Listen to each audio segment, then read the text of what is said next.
Staying organized in your DAW is an easy way to improve the speed at which you're producing, so today I want to show you how to actually do that inside of Ableton Live. Now, I've done individual videos in the past about templates and all of those things, but today I want to give a comprehensive overview of my workflow as well as all of the organizational tricks that I use to increase the speed at which I produce.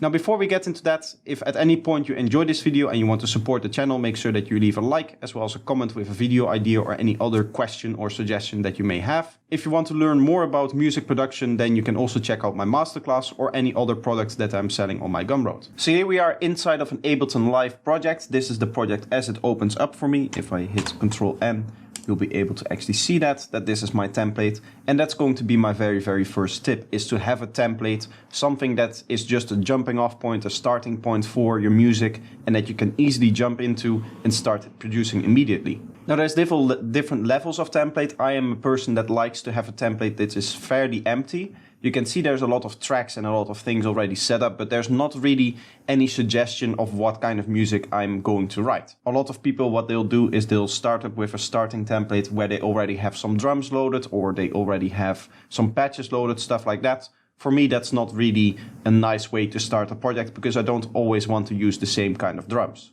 What is important though is that you have a nice separation between all of the tracks that are meant to help the project, such as the tracks that I have here or on top here, and the actual sounds that sit in the project themselves. I also like to have a nice organizational flow to it. You can see that I have these 6 groups. Nothing ever exists outside of these 6 groups within my project. It is also always the same color, so it's color organized. I can see exactly where I am in the project depending on the color of the sounds that come on this track. So if I import a random sample here, let's say that I find myself a kick, and that kick will be orange. And if I'm zoomed into the project, I'll be able to see that this is a drum. Even if I cannot see the track, for example, maybe this is a MIDI clip, I'll be able to see that this MIDI clip is part of the drums just purely based on its color. So that means that for the project, I can zoom into the project and I can immediately see where I am in terms of height in the project. Am I in the drums group or am I in the effects group? Depending on the colors, I'll be able to see that with a big project. And just to show you that it actually is useful to have that kind of coloring system in here, you can see that if I'm just looking at this project here, I can see that I'm immediately in the leads group and in the leads category, and that all of the sounds that you'll find in here are going to be lead sounds. And that's obviously because of the color green, which is associated with my leads group. But now back into the template, let's actually talk a little bit about some of the other organizational features that you might want to have just when the project is opening up. I have all of my helper tracks here, which just provide me with useful tracks that I can use to quickly do certain actions. For example, sidechaining, recording the master outputs, or writing down notes about my production. Finally, there's also this marker track, which I use to show off the structure of a track. So what I can do is I can go in here with MIDI clips and I can start to lay out the structure. So for example, here we'll have an intro and here we'll have a chorus. So I can use different colors. Maybe we'll have some other section here, some kind of break section, and then we'll go into the next section. And I don't know, this is going to be a different category still, so I'll use a different color still. And then for same things, for same categories of sections, so for example, if you have a drop, then you'll always have the same color for that drop. That's just to indicate that this is a drop, this is a drop, and this is a chorus, this is a chorus, this is the intro, and it's always going to be the same color. Now you can also use locators for that. Then you don't have this track, and there's an advantage there with that you can create a locator and it will draw a line all the way down. But I'm fairly thorough in how I lay out my structure for the track. So I will show you how that would look like in an actual project if I were to use locators, and then you'll understand the reason why I use a marker track instead of actual locators. So here we are in a final production of mine, and you can see all of the locators that are up on top. You can see that it's, when you're zoomed out, it's still very confusing. There you just got a bunch of lines going down. When you're zoomed in, it's a little bit better because you'll be able to see the name of the place where you are. But you can see that in the marker track, I have even more detail about the structure of my track. I have, for example, all of the fills in there as well that I want to implement within this track and that are in fact implemented in the production. You can see the kick stopping there. And I would maybe even go further and indicate this fill as well. And you can imagine that if I were to do this with locators, show up every fill and show up the start of every drop, I would have two locators here which are so close together that it doesn't really help. And the same would be true here. You would have two locators, one here and then one here.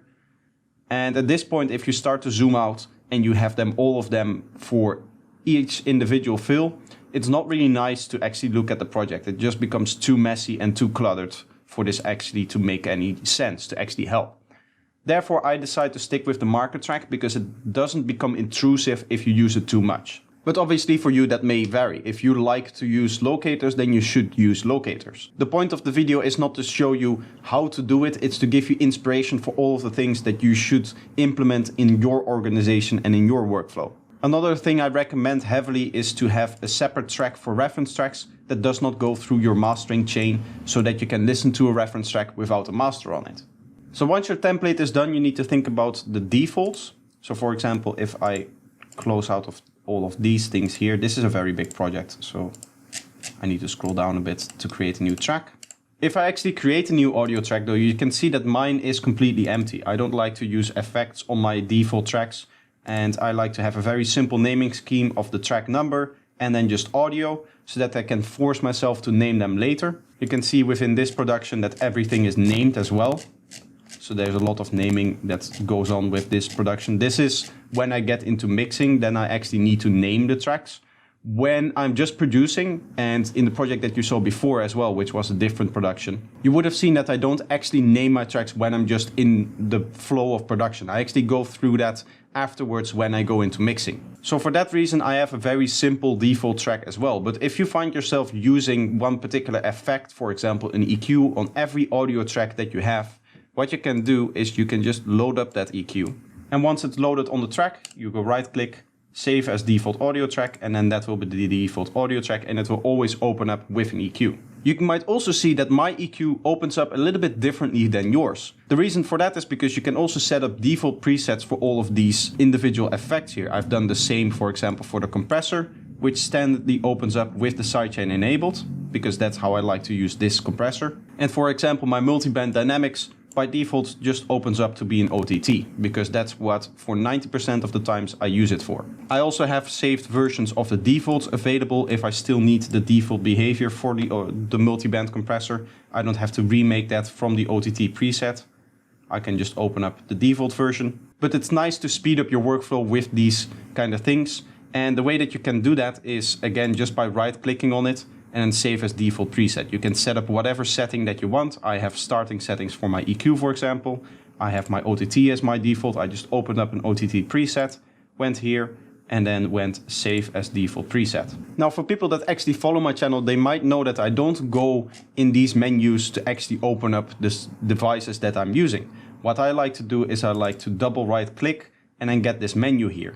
And this isn't Ableton itself, this is actually set up by the Live Enhancement Suite. For anybody that doesn't know, this is the Live Enhancement Suite. You can get there by enhancementsuite.me. And one of its main features is this menu item. When you double right click, you can set up your instruments and all of the things that you want to be able to load up from the menu, and then just easily access it from that menu instead. So here you can see I double right click, I have all of my instruments that I like to use, I have all of the reverbs that I might use, I have all of the delays that I might use, and so on for each of the different plugins. Finally, I have some other devices that I often use, and the way that this works is that it just searches in the menu bar here whatever you type in, and then it will load it up for you. The benefit of this big project is that it actually takes some time to load things, so you could actually see that it was searching. Now, in order to set this up yourself, you need to go into some configuration files. So this is this configuration file, and you can go here by going in here, right click, configure menu, and then it will open up the text file. In here, the way that it works is that you can make the folders. You can see the individual folders here. I have the reverbs, then all of my reverbs. Then I have the delay folder with all of my delays. And you'll see that there's two lines. The first line is what will show up as the text in the menu itself, in this part here. So this text. And then the second part is the search query that it will do in the field, in the search field right here. So the way that this menu works is it doesn't interact directly with Ableton. It doesn't tell Ableton directly, like, open up this plugin here. What it will do is it will fire off a search command which means that it will start to search and then it will search for the certain text that you might have. So for example, EQ8, and it will find the first item and then it will use that and drag it on whatever track you've selected. Obviously I did it manually, but this is how it would work automatically. It's like a script that just does those inputs for you. So if you're using Ableton and you want to quickly find all of your devices, spend a day to set up a menu like this. It does take some time to set up a menu like this because you have to check that every search query actually works. And obviously anytime that you install new plugins, you have to put them in here and there's some maintenance involved in that. But it does massively speed up your workflow when you're actually in the producing phase and you're feeling creative. You don't have to go in here and look for the exact plugin that you need, open up folder after folder after folder. You can go in here and say, I want some dynamics processing, and then you can choose whichever compressor that you want. And obviously you can organize this in whichever way you want and however it fits your workflow. Now, maybe you don't want to install a whole new script, a whole new menu to do that. What I can also recommend is using these collections here. And you can see I have some collections set up. There's a few useful ones here, mainly the most used plugins. This just gives you a list of all of the plugins that you'd like to use. And obviously, again, you have to set this up yourself by going in here and then going, for example, here, and you can just press buttons corresponding to the different collections that you have. So 0 to clear all of the colors, and otherwise it adds or removes it from whatever button that you select. So if I press 3, it will add it to useful effects. If it's already in the useful effects category, it will remove it from that category. So I have my plugins here, then I have my most used samples. These are just a bunch of different sample folders that I like to use. I have useful effects, which is just a bunch of individual effects that I can use or some of their presets. We have active productions. This is very, very useful to switch between projects really fast. These are all of the projects that I might want to actually open up during a session. A lot of these are a little bit older now. These still contain all of the productions for my album, which has been out for a couple of months now. So I do actually need to spend some time to keep this updated. The next category is a little bit of a strange one. These are samples that I might need in the future. It's called forgotten samples, and these are often samples that you just in a production might just suddenly need, right? So some effects, some atmosphere, sweep ups, sweep downs, Foley, all of those kind of effect sounds and basically backing sounds that you often forget about and then suddenly you remember and you quickly just need for the production. I have my favorite drum category, which you can see does not get a lot of use. You can see I have 3 samples added to it currently.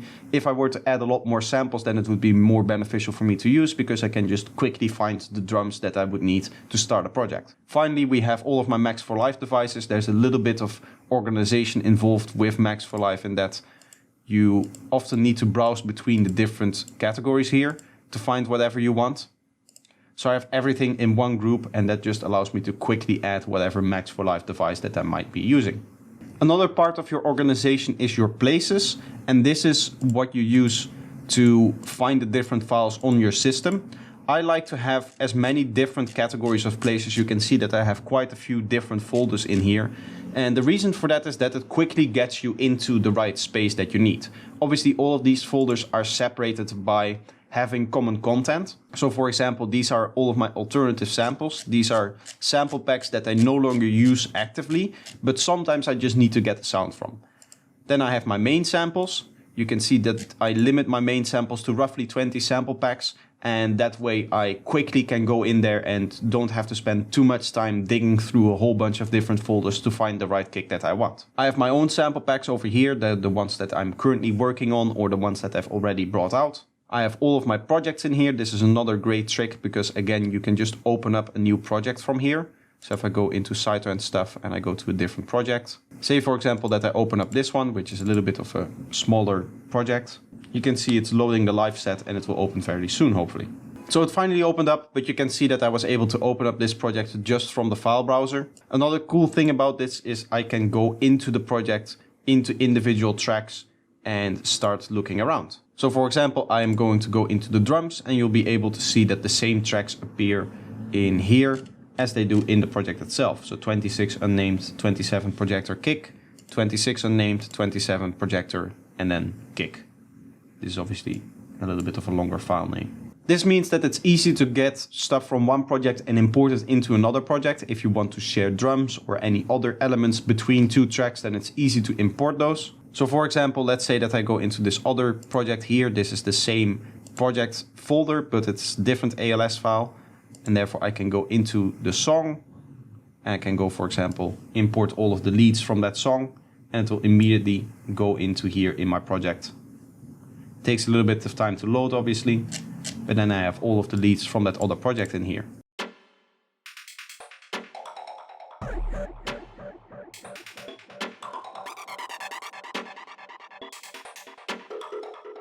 For me, the only thing that I have to do for this setup to actually work is to go in here and set this to its proper group. The way that I've set it up is that all of these groups actually don't go into the master channel itself.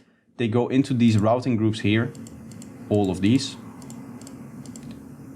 And then those go into the master out itself. But this allows me to quickly check out different elements from one track into another track and combine different ideas together. So just as an example, right now we have the kick and the bass and all of the drums and all of the one-shots from this one project. And I'm just going to layer these two leads in there to hear what it sounds like.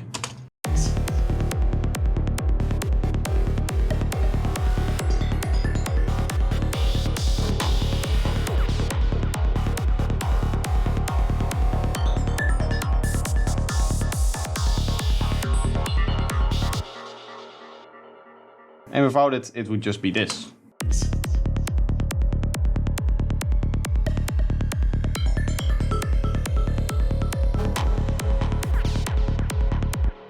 So you can see that this is an easy way to combine different elements from different tracks. Now the way that I like to work in terms of file structure for my projects is that I like to dump all of them into one big folder. That way I can easily go between one or the other. Another thing to note is that usually I have one ALS file per project. So you can see here we have one project, one ALS file. This is the main production. There are some backups and sometimes I decide to change some things up. And then you'll see that there's multiple versions of the same project. Another reason why you would see maybe more files is once I get into mix prep.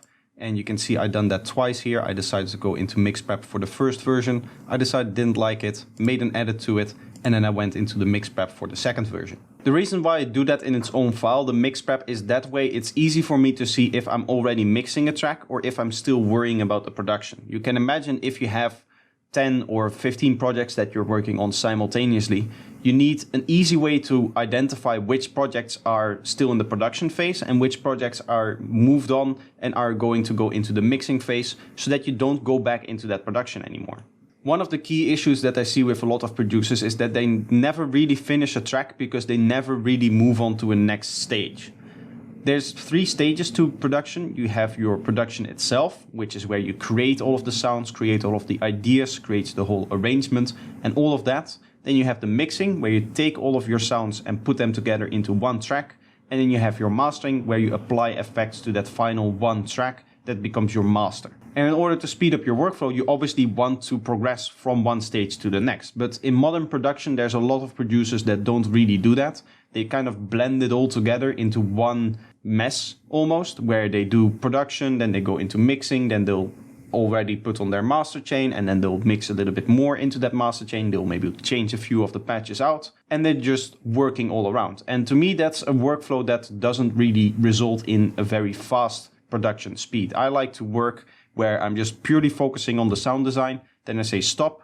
Then I say, okay, how do I make all of these sounds that I have now? How do I make them fit together? So I go into my mixing session, I do all of my mixing, and then I go into mastering. I believe I already made a video on this whole concept and why I do it, what are the methods behind it, how do I actually do it. I actually export and then do my mixing into Reaper. And the thought behind that is that I'm really in a new project, so I really have to just focus on the sounds that I have, because I only have audio tracks. I literally cannot go back into the patch to make modifications. So all of my projects are in one big folder here. So as I said, I can easily switch between different things. I do have some organization though, in that I have different sessions. These are all of the sessions that I've done. And for me, sessions are experimentation phases. Sometimes I need to explain a certain topic and I need to experiment a little bit with it.